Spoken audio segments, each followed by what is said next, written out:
You technically cannot fail IELTS. It's way more about how well you know the structure.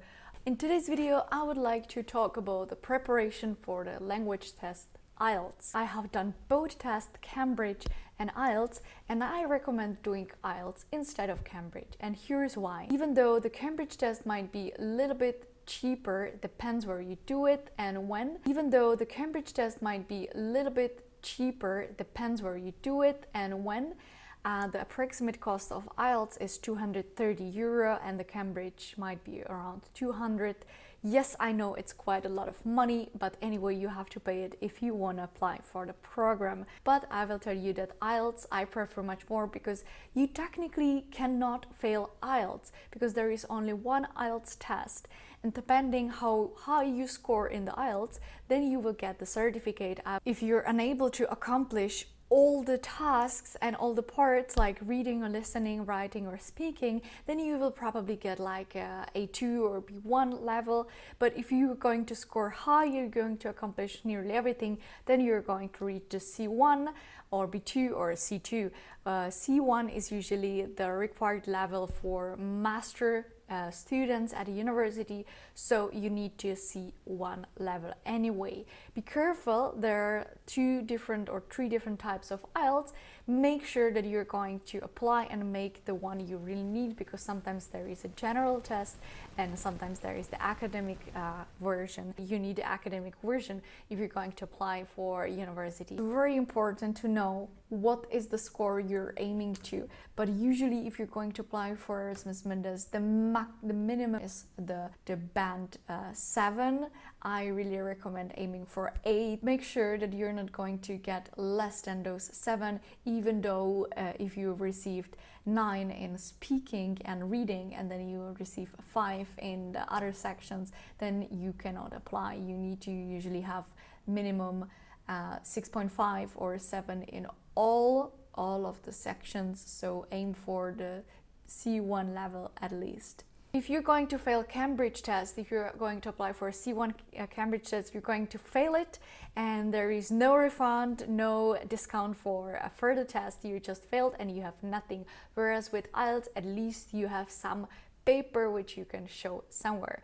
And Cambridge is saying, okay, but our test is valid for forever, for a lifetime. Well, this is true, but on the other hand, companies usually or institutions want the certificate to be no older than 2 years. So anyway, you have to usually make and redone the certificate again. Third reason why I prefer IELTS over Cambridge is because in IELTS there is no use of English, but I just think it's sometimes tricky, sometimes it's difficult, and a lot of students lose many points in this section.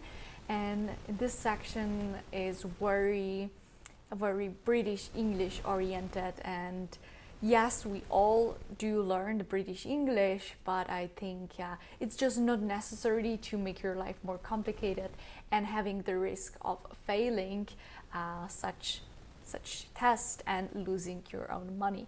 So writing the test is not so much, in my opinion, in my biased opinion, about how good you are or how bad you are in English. It's way more about how well you know the structure of the test. Believe me, I know some people, I know few people, even though they are good in English, they failed just because they didn't prepare themselves, and when they were writing the test, they were just surprised.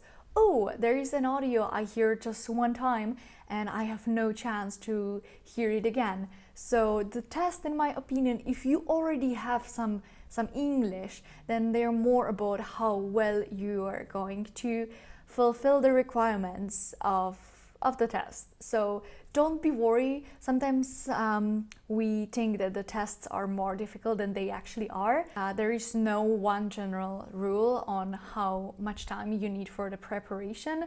I would say if you studied in English, like a bachelor, like you're very familiar with communicating, and I would say 2 months are fine, maybe up to 3 months. I personally applied and I've done the test within like a month. And what I've done was I've practiced the 2 Usually IELTS provide like 2 free versions of the test, And I recommend doing the first test firstly on your own. Put the timer and see how good or how bad, how fast and how much you understand the task, and then work on correct the first test, take your time, and then try to do the second test again. And in my opinion, it's not necessarily always to pay the programs, but sometimes IELTS offer like preparation course, and sometimes if you're really short on time and you really need to succeed in IELTS, then it's better to invest in this course where they explain you step by step how to prepare for the test. But in my opinion, on the internet there is so much information that you should be fine. So on the website of the British Council you will find all the necessary information about how the test actually looks like. It's important to see the practice test and see it on your own, how the reading looks like, how the listening, speaking and writing so on is. I just want to say that for reading it's important to do the skimming, meaning that you're going to just get the general idea of the text and then you're going to search for the specific information. One of the most common mistakes students are doing, that they read word by word exactly every single text. You need to search keywords. So if the question is regarding pineapple, you need probably search in the text, in the answers, where is the pineapple, and so on. So you really don't have to read everything. The problem with IELTS is that it's getting from the easiest to the most difficult. So at the beginning you think, oh, this is so easy, this is way too easy, I have way too much time, but then it gets shorter and shorter, more difficult and more difficult. And that's why you should know also the structure to not be stressed and think and be calm. For the listening part, I feel it's quite similar with the reading. It starts with something very easy and then it gets more difficult. It's no secret that the IELTS tests are demanding, and the listening part module, it's no different.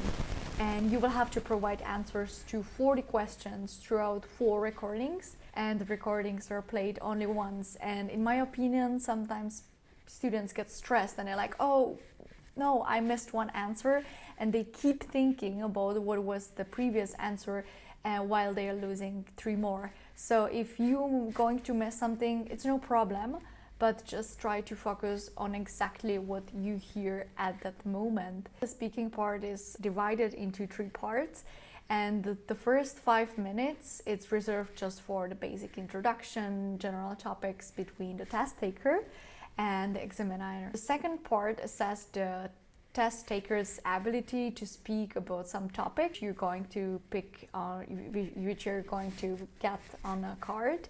And the last part merely adds complexity. It actually seems that it's like on the same level, but the examiner, it's going to pay attention exactly to your pronunciation, to your vocabulary, to how fluent you are. I actually thought that I was doing very, very well in the speaking part, and then at the end I got the feedback that I was not exactly answering the questions I was asked. It's important that if you ask certain questions, you don't need to answer the truth. The examiner doesn't even know the truth. You just need to be able to precisely answer, to give an answer, and use also some better vocabularies. Try to use more sophisticated words. Take 2 or 5 seconds to answer the question, but not too long. Rather, they also assess how fluent and how fast you are able to react. So no knowledge in that sense is assessed. In this part is more about how fluent you are, about your vocabulary, your lexical resources, and your pronunciation. And in the last part, which is writing, this writing is divided into 2 parts. And the first task requires you to describe and explain some data. When you will download the tests from the website, you will see how this part actually looks like, and you kind of have to be expert here. Luckily, you don't have to be expert in the topic. In general, you will have all the data given. but you will have to, for example, you will have a chart and you have to learn how to explain and how to describe those data displayed on the chart. And yes, this part, in my opinion, requires quite practice because they want you to use some specific words and vocabularies which you will all find on the internet. And the second part is about the number of challenges. You're often given topic which can be hard quite to develop topic and to quite hard to develop thoughts about, and it's usually something you're not familiar with. This essay really needs to have a proper structure. You usually have to come up with the argument in favor, then against the favor, and then writing some conclusion. And in this part, I really encourage you to take 1 minute, rather losing 5 minutes and thinking about really proper structure, then just start writing something, and then in the middle of the essay you realize, oh no, I don't have any structure, because this is very important in the second part of the writing. The reading test consists of 40 questions, and you will get 60 minutes to answer those 40 questions. There are 3 sections, and therefore it's recommended that you spend maximum 20 minutes on each section. I think if you're not a beginner, you're going to spend less time than 20 minutes on the first section, which will give you more time for the second and the third part. In the reading, you will have to go through different kinds of content. If you're going to do the general training reading, then you're going to most likely have some text from newspapers and handbooks and notices. But if you're going to apply for university, then you usually have to do the academic reading, and the academic readings are articles, journals, magazines, and some books. And the question types are different. Usually you have to do some multiple choice or identifying specific information, or you have to match information which are, for example, have a different wording, or you have to complete some sentence. You need to give like short answers, but be very precise about the answers you're going to give. You need to make like some summary, you need to search for the keywords. So there are multiple things you need to accomplish in the reading part. And in my opinion, students are usually like quite satisfied with the reading part, even though then the reading part is quite challenging, especially because of the time. The listening part takes 30 minutes, and you're going to have to listen several recordings, like monologues or conversation between 2 friends or between several people, and you will have some multiple choice, some matching. You will have to finish some sentences.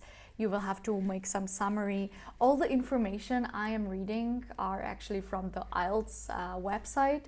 So they provide all of this information on their website. And this is the place where you should listen and you should obey all the information which are on the IELTS website.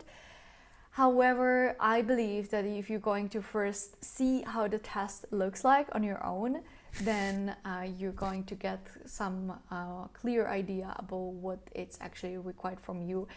When you want to just get better and have more time, then there's when the practice have to start. Just make sure that you book your spot, because the spots are filled very quickly, and sometimes that's a problem. Then you have to travel somewhere really far away. I personally had to travel quite far away to do my test on time, because then you have to wait a few weeks to get the results. Very important is booking your spot, practicing it before, even though you know that your English is good, but you need to know what is the structure like.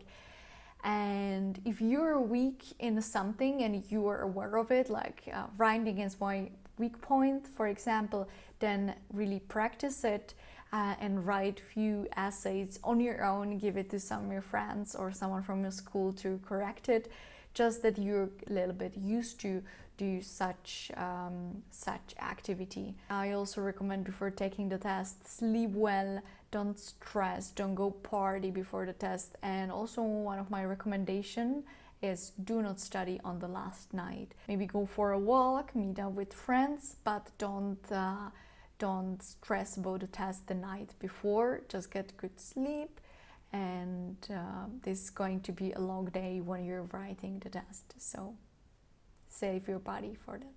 Good luck. See you in the next video.